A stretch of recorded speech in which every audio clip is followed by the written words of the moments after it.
Hello les copains, j'espère que vous allez tous très bien. Aujourd'hui, le jour où j'enregistre, on est dimanche. Le podcast sort demain matin 10h, demain 10h. Voilà, comment vous dire que je suis toujours en dernière minute, mais qui ça étonne? Personne. Voilà, donc on se retrouve pour un podcast que vous attendiez évidemment. Enfin, je sais pas si vous l'attendiez, mais c'est un podcast qui était un petit peu prévisible, on va dire, parce qu'on va parler de Samin, Sowin. Je ne sais pas comment vous le dites. Et c'est vrai qu'il y a 3 milliards de manières de dire le nom de ce sabbat. Sachez que moi, je vais dire Samin. Voilà. J'aime pas trop avoir les accents. Même c'est pas un accent, mais j'ai pas la prononciation. Et moi, j'ai appris en disant Samin, donc ce sera Samin. Sachez que vous pouvez retrouver un podcast sur le sujet que j'ai fait l'année dernière où vous avez une petite histoire en fin de podcast qui est sur Jack à la lanterne. Et on va en reparler évidemment dans ce podcast parce que c'est assez intéressant.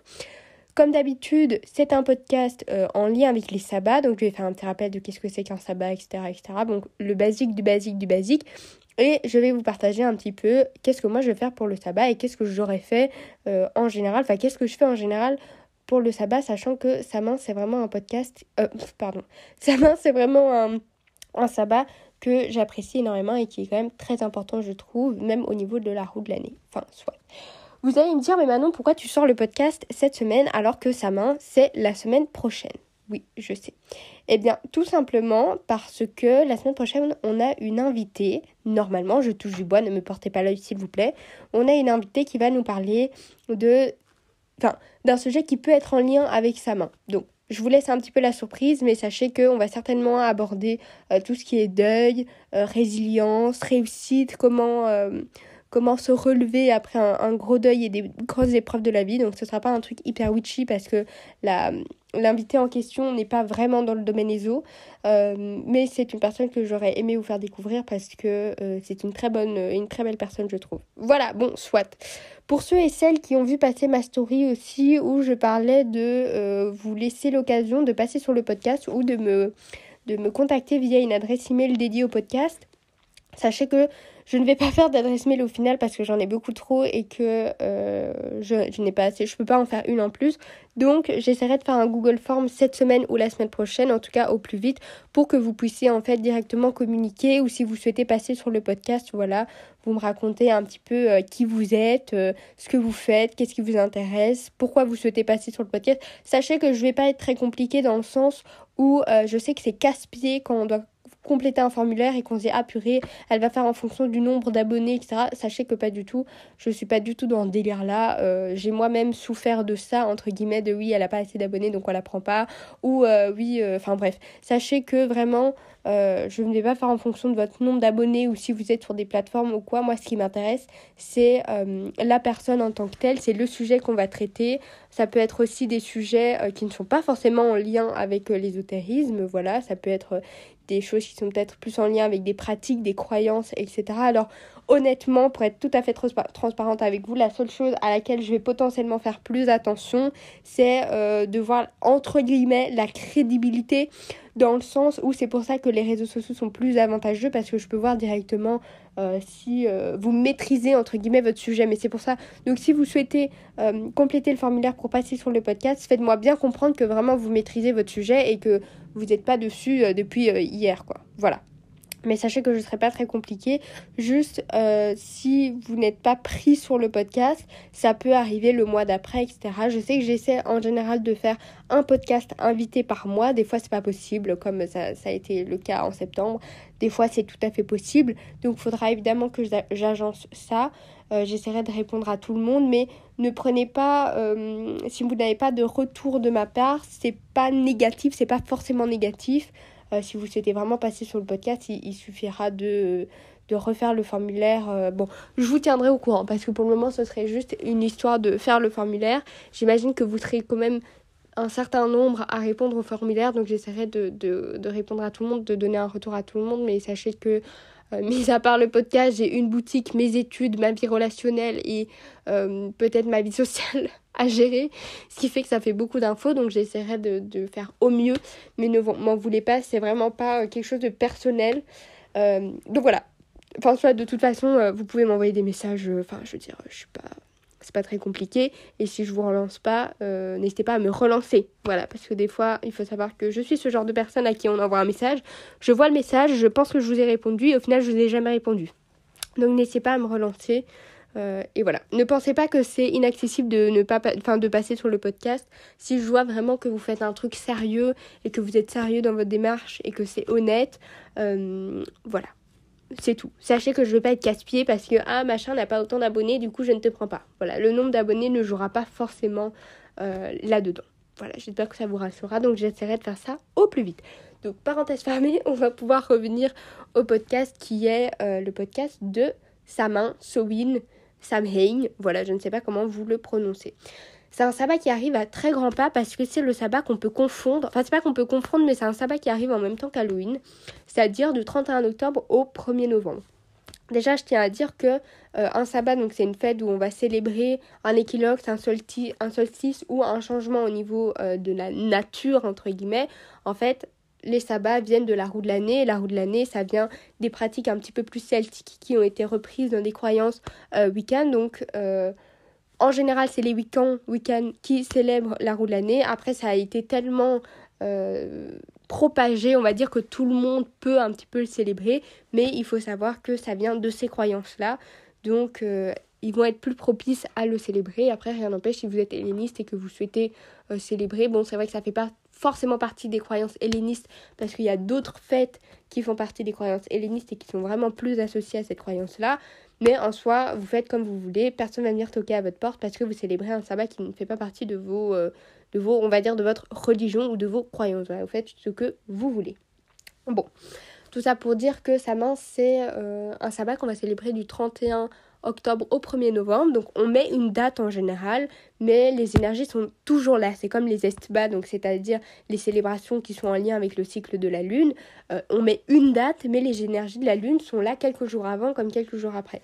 Donc ne vous mettez pas dans tous vos états si le soir d'Halloween, vous n'avez pas l'énergie, vous n'avez pas la force, vous n'avez rien pour célébrer. Ce n'est pas grave, si vous voulez tout à fait le faire, vous pouvez faire quelques jours avant, quelques jours après.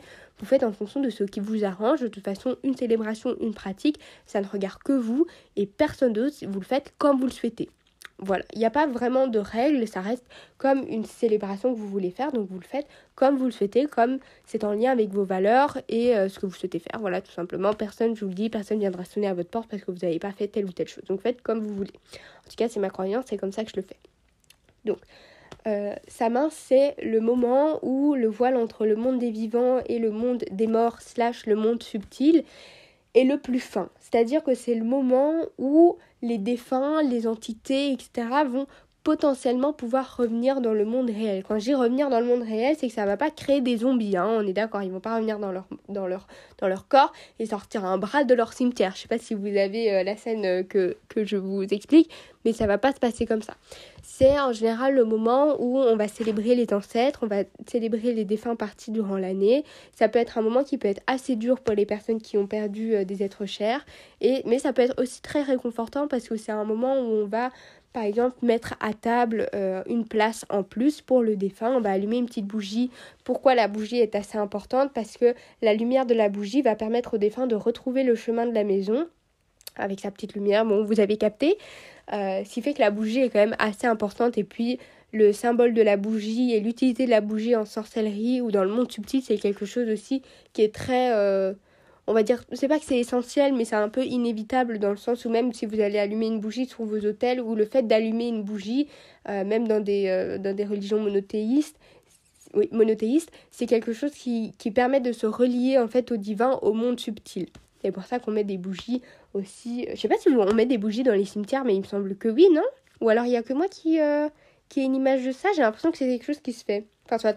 En général, on allume une bougie. Je pense que c'est pas loufoque ce que je raconte. On allume une bougie. En tout cas, moi, ça, on a toujours fait ça, je pense. On allume une bougie pour un défunt. On allume une bougie pour une prière. On allume une bougie. On allume souvent des bougies pour du coup relier les deux mondes ou se relier au divin, etc., etc., etc. Donc la bougie est quand même un petit peu essentielle et puis c'est ce que vous allez retrouver un petit peu dans tous les sabbats, allumer une bougie si vous voulez célébrer le sabbat. Bon, du coup, ce que vous pouvez faire, c'est soit célébrer le sabbat pour célébrer le sabbat dans le sens où on va célébrer le voile entre le monde des vivants et le monde des morts qui est le plus fin. On va pouvoir célébrer les énergies d'introspection, les énergies de shadow work, les énergies plus sombres, on va dire, parce qu'on rentre dans la période sombre, on rentre dans le dur du dur du dur, c'est-à-dire dans l'hiver, où vous allez pouvoir célébrer Samhain au travers ces énergies, c'est-à-dire célébrer les défunts, célébrer la mort, célébrer... Voilà. Il faut savoir aussi que la mort, c'est pas toujours quelque chose de péjoratif et de négatif, comme je vous l'ai dit dans le dernier podcast. Moi, perso, la relation que j'ai avec la mort, c'est pas quelque chose de forcément négatif. Il faut savoir que je ressens... C'est pas pour... J'aime pas dire ce genre du tout, j'ai l'impression que je me la pète à chaque fois. Enfin, bon, voilà. Quand un défunt part, j'ai l'impression qu'on le retrouve. C'est pas qu'il part définitivement, c'est qu'on le retrouve dans le monde subtil. Donc en fait, on perd le défunt une fois. Bon, ça c'est personnel, hein, je vous raconte des choses un petit peu plus personnelles. Mais on perd le défunt une fois parce que il est perdu au niveau de son corps physique. Mais on le repère une deuxième fois quand son âme subtile, on va dire la substance subtile qui va dans le monde subtil, quitte également ce qu'on va dire l'énergie terrestre. Je sais pas si c'est très clair ce que je veux dire, en tout cas moi c'est quand même très clair parce que je l'ai vécu, c'est un truc que j'ai vécu, pour être tout à fait honnête, il y a quelques années j'ai perdu ma grand-mère qui donc son corps physique, il y a eu son premier décès on va dire de son corps physique où elle a quitté son corps physique, et il y a eu ce deuxième décès où on ne sentait plus en fait son corps astral, on ne sentait plus son énergie subtile. Je sais pas si vous voyez ce que je veux dire en fait. Je sais pas si vous l'avez déjà vécu. En tout cas, si vous l'avez déjà vécu et que vous souhaitez partager votre expérience, n'hésitez pas, les commentaires vous sont ouverts en toute bienveillance, évidemment. Voilà.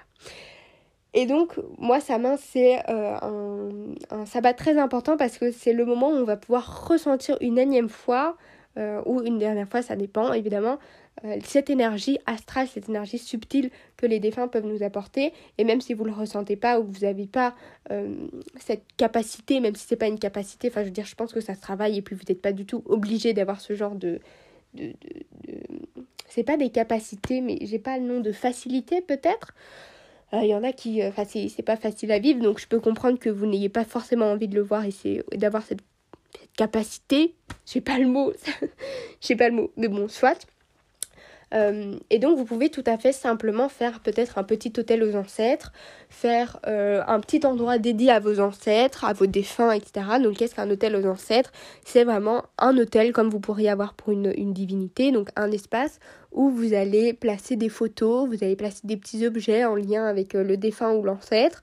Et en fait, c'est comme si vous aviez un petit autel pour votre famille, mais tous les défunts. Je sais pas si c'est un peu glauque, un peu gore, un peu lugubre ce que je dis, mais moi je trouve ça très beau et c'est quelque chose que je trouve très beau comme pratique.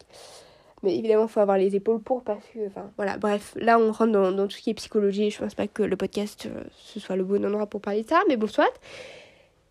Et donc vous allez pouvoir faire des offrandes, pourquoi pas le jour de Samhain, par exemple, mamie Tantine, elle aimait bien le cognac, pourquoi pas lui mettre un peu de cognac, et puis tonton Jean-Charles, il aimait bien les cigares, pourquoi pas lui mettre un petit cigare. Vous voyez que des choses qui peuvent faire plaisir aux défunts.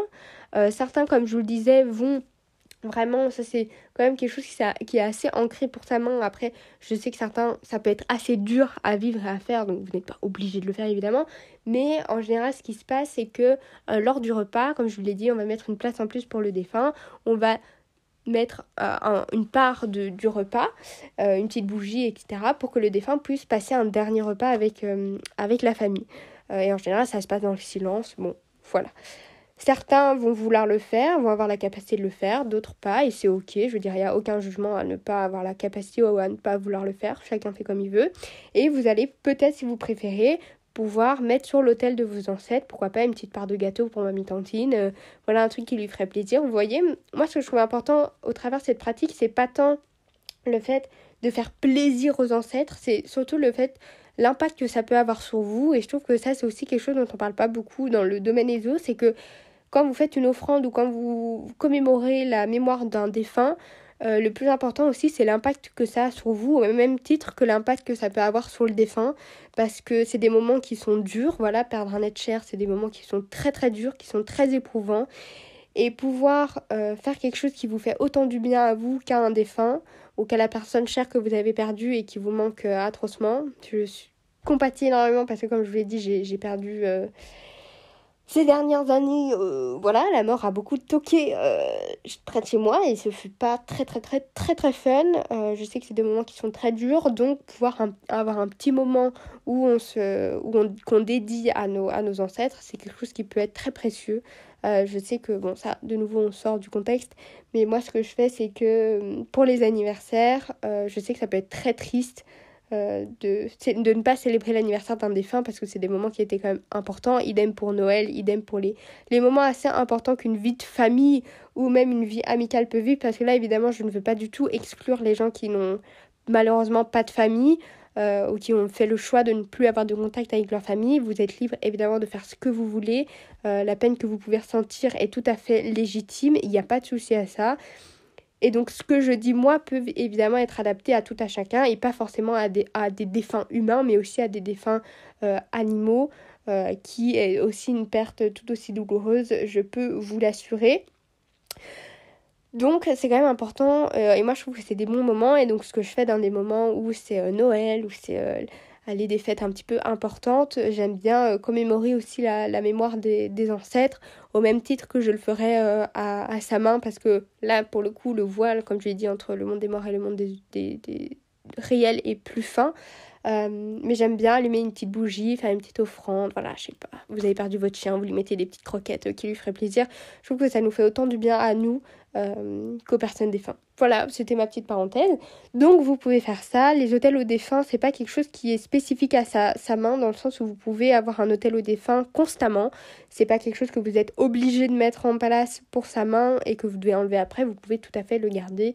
Et vous faites comme vous voulez, en fait. C'est ça le principe d'un sabbat, d'une célébration, et puis de la spiritualité en général, c'est que vous le faites comme vous le souhaitez, comme ça vous fait du bien, en fait. C'est ça le truc.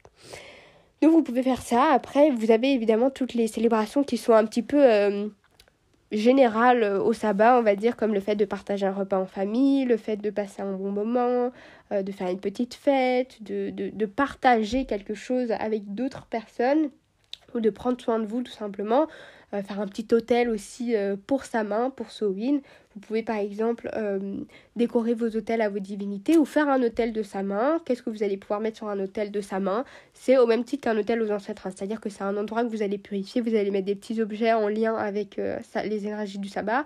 Donc ça peut être des citrouilles, moi j'aurais mis des pommes de pin pour la protection. Pourquoi les citrouilles en lien du coup aussi, je sais pas pourquoi, mais ça me fait penser au lien, enfin oui, il y a un lien entre les citrouilles et le mythe de Jack à la lanterne.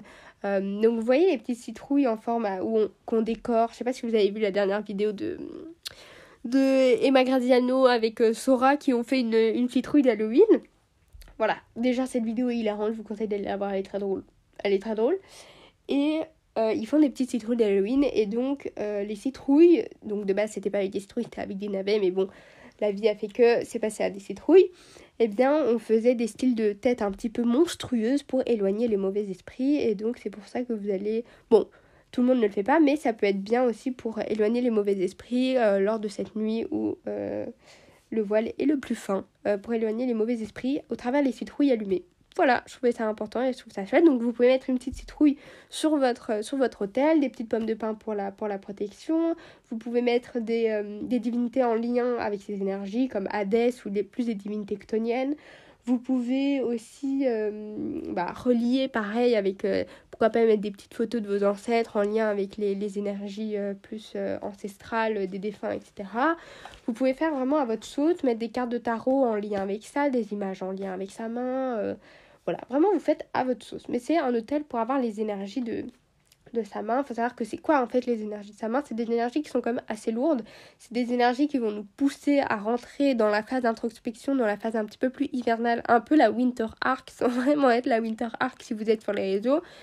Voilà, c'est des énergies qui sont un peu lourdes et qui vont parfois nous mettre face à des choses pas très cool, faire du shadow work, etc. Pour en fait revenir dans la période claire où on va être beaucoup plus libre, beaucoup plus léger, beaucoup plus clair dans notre esprit. Donc là, on rentre vraiment dans la période qui n'est pas très fun, mais qui est très importante. C'est une période au début que je ne voulais pas vivre, vraiment pas. Les périodes de Noël, période hivernale, etc. C'est des périodes qui étaient toujours... très compliquées. Même, vous savez, il n'y a plus de lumière, il fait très vite noir. Psychologiquement parlant, c'est assez dur. Mais c'est des phases qui sont assez importantes en fait. Comme on dit, il n'y a pas d'arc-en-ciel sans pluie. Bon, je sais pas si vous avez la ref, mais pour dire qu'on passe tous par des périodes qui sont pas très fun, et Sama en fait partie. Enfin, en tout cas, les énergies de la période en font partie, et c'est des énergies qui sont quand même essentielles à vivre. Voilà, sinon nous n'évoluons pas. Tout à fait.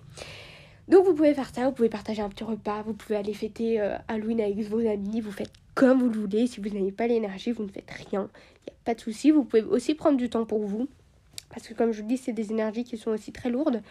Donc vous pouvez prendre du temps pour vous, vous prendre un petit bain, lire un petit livre, faire des petits tirages de cartes sur quelles sont les énergies, qu'est-ce qui m'attend pour les énergies du sabbat jusqu'au prochain sabbat, quelles sont les sur quoi je vais devoir travailler, etc. etc. Donc plus des questions de shadow work qui sont reliées à vous. Après, évidemment, vous faites des tirages sur tout ce que vous voulez, mais c'est ce qu'on fait en général durant les sabbats, un petit peu idem que durant les esbats, où on fait quelles sont les énergies de la pleine lune, bah là, quelles sont les énergies de sa main, sur quoi je dois travailler, qu'est-ce qui est important de savoir, etc. etc. Face à quelle épreuve je vais devoir combattre, voilà. Donc vous faites un petit peu comme vous voulez. Et puis voilà, évidemment, je voulais dire quelque chose que j'ai oublié parce que je parle trop. Et puis si vous n'avez l'énergie de rien faire, bah vous faites rien. Et puis c'est très bien aussi, je sais comme je vous le dis que les énergies sont très lourdes. Donc si vous n'avez pas l'énergie de faire quoi que ce soit, c'est ok. Ou si vous ne voulez pas faire quoi que ce soit, c'est ok aussi. Il y a des gens qui ne préfèrent pas célébrer les énergies un petit peu plus sombres, les énergies de mort, etc. Ce que je peux tout à fait comprendre. Donc vous faites comme vous le voulez. Donc au final, quelle est la morale le moral de l'histoire, la morale de l'histoire? Oula, je sais plus parler. De ce sabbat, c'est faites ce que vous voulez. Sachez que c'est un sabbat qui va vous faire rentrer dans l'introspection et vous mettre face à des choses qui sont pas toujours très fun. Donc faites comme vous le souhaitez. Je sais que certains vont aussi... C'est aussi du coup un moment propice pour faire des communications des fins, etc. etc. J'ai refait ce podcast 3-4 fois parce qu'en fait, la version finale du podcast, je trouvais, ne me correspondait pas trop et je vous disais de ne pas faire de communication avec les défunts alors que, en fait, comme je vous le dis, vous faites ce que vous voulez. Et si vous êtes ok avec la communication des fins, que vous maîtrisez le truc et que vous faites pas ça de manière inconsciente, vous faites ce que vous voulez et je ne suis personne pour vous dire que vous ne pouvez pas le faire. C'est pour ça que j'ai recommencé ce podcast. Je ne suis personne pour vous dire que vous ne pouvez pas le faire parce qu'en fait c'est un petit peu vous rejeter mes insécurités dans le sens où moi, faire de la communication des fins, c'est quelque chose qui doit être extrêmement cadré, comme faire de la Ouija, etc. C'est des choses qui doivent être extrêmement cadrées et c'est des choses que je prends vraiment très au sérieux. Donc, je n'ai pas envie de vous rejeter mes insécurités dessus. Donc, si vous avez envie de le faire, si vous maîtrisez le sujet et que vous vous sentez ok avec cette pratique, que c'est en lien avec vos valeurs et vos pratiques, vous le faites comme vous voulez et personne n'est là pour juger, ni moi, ni personne d'autre. Vous faites ce que vous voulez tant que vous en sentez capable, que vous n'êtes pas forcé et que vous faites ça de manière comme vous le voulez en fait. Voilà, tout simplement. Donc voilà, j'espère que ce podcast vous aura plu. En tout cas, dites-moi ce que vous allez faire pour sa main. Moi, je sais que, comme je vous l'ai dit, c'est des énergies assez lourdes. J'ai un peu du mal avec les énergies des sabbats et des pleines lunes. C'est un truc de fou, comme ça me démonte en quatre. Genre, vraiment, c'est très dur. Mais comme je vous le dis, sa main, c'est vraiment un sabbat qui est très important pour moi. Je trouve que honorer les défunts, honorer les personnes qui ont été chères pour nous et surtout les petits animaux de compagnie qui nous ont quittés, c'est tellement dur à vivre que je trouve que c'est vraiment un moment de réconfort, sa main, où on peut être dans une bulle avec eux. Voilà, je sais pas si c'est clair ce que je dis. J'espère que ça vous chamboule pas trop, même si j'ai un petit doute. Je pense que ça chamboule personne, ce que je raconte. Mais donc voilà, en tout cas, je vous souhaite vraiment tout le meilleur pour sa main. J'espère que vous saurez faire ce que vous avez envie de faire. Si vous faites des choses, tant mieux. Si vous n'en faites pas, tant mieux aussi. Vous faites comme vous voulez, comme je vous le dis. C'est tellement un sabbat un petit peu touchy que personne n'est là pour vous dire quoi faire. Personne n'est là pour juger vos pratiques et personne n'est là pour vous dire comment faire. Donc vous faites ce que vous voulez. Et tant que ça vous fait du bien, voilà. En tout cas, je voulais vous envoyer toutes mes meilleures énergies de soutien, de réconfort, parce que je sais que pour beaucoup, sa main, c'est un petit peu synonyme d'énergie assez lourde, pourquoi pas un petit peu de tristesse. Et je voulais vous dire que vous n'êtes pas tout seul, sachez-le, vous n'êtes pas tout seul. Et voilà, je vous souhaite des bonnes célébrations, je vous souhaite de revoir vos défunts, de passer un très bon moment si vous le faites. Et si vous le faites pas, je vous souhaite de passer un très bon moment de cocooning devant la télé, à faire ce que vous avez envie de faire. Voilà. Sur ce, n'hésitez surtout pas à me partager en commentaire ce que vous allez faire. Je trouve que ça peut être sympa pour ceux qui n'ont peut-être pas d'idée. Et merci beaucoup pour votre écoute, pour votre soutien à chaque épisode de podcast. Sachez que ça me touche. Comme d'habitude, n'hésitez pas à vous abonner, à partager le podcast, à mettre un joli commentaire et pourquoi pas à partager sur vos réseaux sociaux si le podcast vous a touché. Sur ce, je vous fais plein grands bisous et on se dit à la semaine prochaine. Bisous.